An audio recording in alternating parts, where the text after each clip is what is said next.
So, what is transcendence as it's described in the film? I guess it's the moment when a computer becomes sentient. And what is the sentient meaning? Having emotions? Self-aware and able to grow and network itself, and therefore grow at an exponential rate. And so, what is the basic story of the movie then? That's a very difficult question for the time.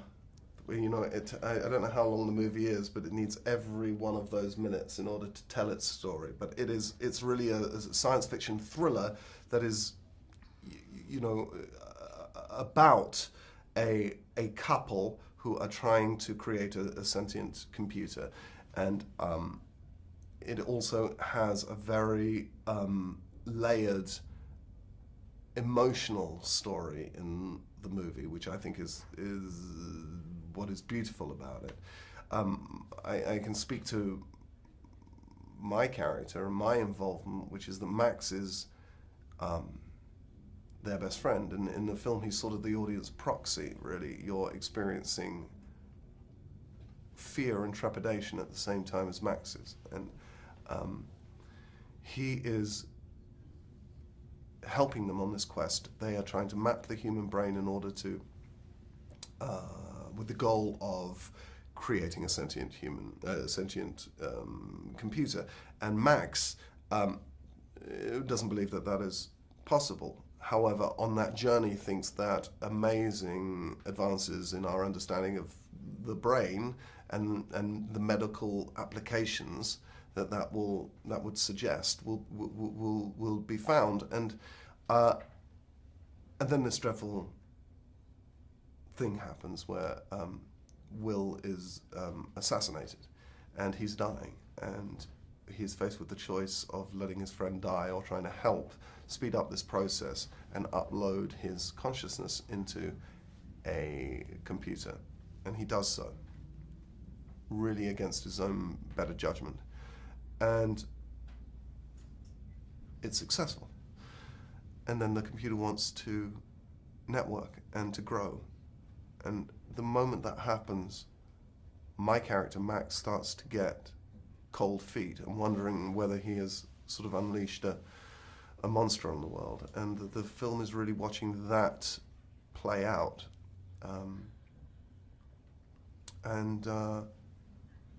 I think I think it asks some really intriguing questions, and it's near science. You know, it's science fiction, yes, but it's very near science fiction, and it is.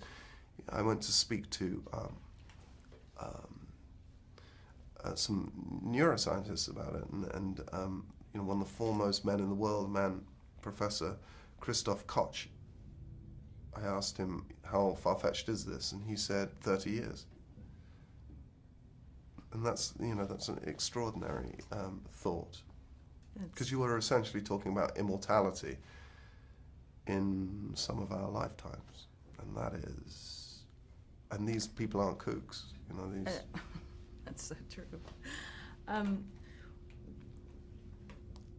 So, what does your character starts to get cold feet? But what is his feeling about artificial intelligence as it is? I mean, is he's for it, but he's feeling... Well, I think he's a scientist, so he's very much for technology. Right. But very much wants human beings to stay in control of it rather than the other way round. You know, Max is a Christian, and as such believes that there's a sort of divine spark that cannot be replicated by a computer, and I think he finds the idea of Will's computer being networked terrifying, but he's involved in the process because he doesn't think it's possible. He literally doesn't that is God-given a soul, and that it is impossible. Whereas Will and Evelyn believe that that consciousness will be able to be uploaded very much like a song on an iPod. and you know, that's what science says is going to happen, and that's frightening. It's crazy. This is Wally Pfister's first directorial debut. How was it working with him? It was great. I mean, he's so it's great to work with somebody who has all of the enthusiasm of a first-time director, but with all of the experience of a seasoned professional in the business. And so that he was very much in control from the very first time that we all met on set, and we all felt safe with him and didn't think about him being a first-time director from that moment on. That's fantastic. All right.